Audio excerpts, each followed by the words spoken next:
मुसळधार पावसानं लातूर जिल्ह्याला झोडपून काढले। त्यामुळे लातूर जिल्ह्यातल्या सर्वच नद्या ह्या दुतडी भरून वाहत आहेत।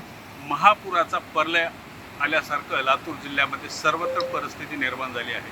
मी सध्या आहे लातूर जिल्ह्यातल्या जळकोट तालुक्यात। जळकोट तालुक्यातील तिरू नदीच्या या नवीन पुलाच्या ब्रिजवर मी सध्या थांबून आहे। आपण माझ्या पाठीमागे पाहू शकता तिरू नदीला महापूर आला आहे।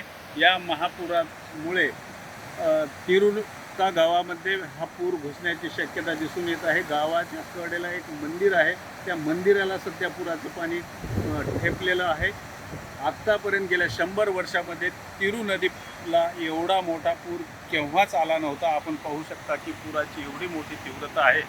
यामुळे या तिरू नदी काठच्या अक्षरशः शेकडो एकर जमीन या सगळ्या खरडून गेल्या आहेत।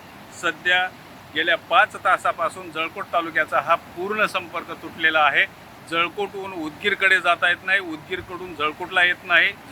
एवढेच नाही तर जळकोट तालुक्यातील सर्व ग्रामीण भागातले रस्ते हे पाण्याखाली गेलेले आहेत। आणि एवढाच एक सर्वात उंचीचा पूल जो होता तो राष्ट्रीय महामार्ग क्रमांक 50 हे की नांदेड ते बिदर जाणारा, आणि याच रस्त्यावरील पुलावर मी आहे।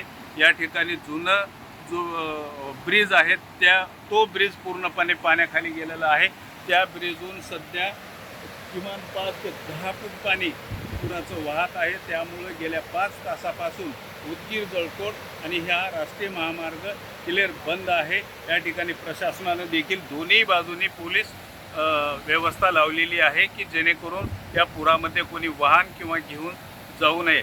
एवढेच नाही तर जळकोट तालुक्यातून उदगीरकडे जाण्यासाठी दुसरा जो याच तिरू नदीवर 2 पूल आहेत ते देखील पूर्णपणे पाण्यात गेलेले आहेत। त्यामुळे जळकोट आणि उदगीरचा गेल्या 5 तासापासून पूर्णपणे संपर्क तुटलेला आहे। जळकोट शहरात तालुक्यातल्या अनेक गावात विद्युत पुरवठा हा खंडित करण्यात आलेला आहे। अनेक मोठमोठे विद्युत पुरवठ्याचे पोल, मोठमोठी झाडे ह्या तिरू नदी पात्रातून वाहत जाताना आपल्याला दिसत आहेत। आणि अजूनही 5 तास उलटूनही अजूनही ह्या तिरू नदी पात्रातील पुराला उतरता आलेला नाही। अजून किती वेळ ही रस्ता बंद राहील अजूनही काही सांगता येत नाही आणि प्रशासनाकडूनही सूचना आलेल्या नाहीत। अजून प्रशासनाकडून एवढी सूचना दिली आहे की अजूनही लातूर जिल्ह्यामध्ये रेड अलर्ट आहे। त्यामुळे प्रशासनाकडून सर्व नागरिकांना सतर्क राहण्याचा इशारा दिलेला आहे। आपण पाहू शकता की अशी परिस्थिती एकंदरीतच लातूर जिल्ह्यात आहे। Rajendra Dhulshette, RRD news Marathi.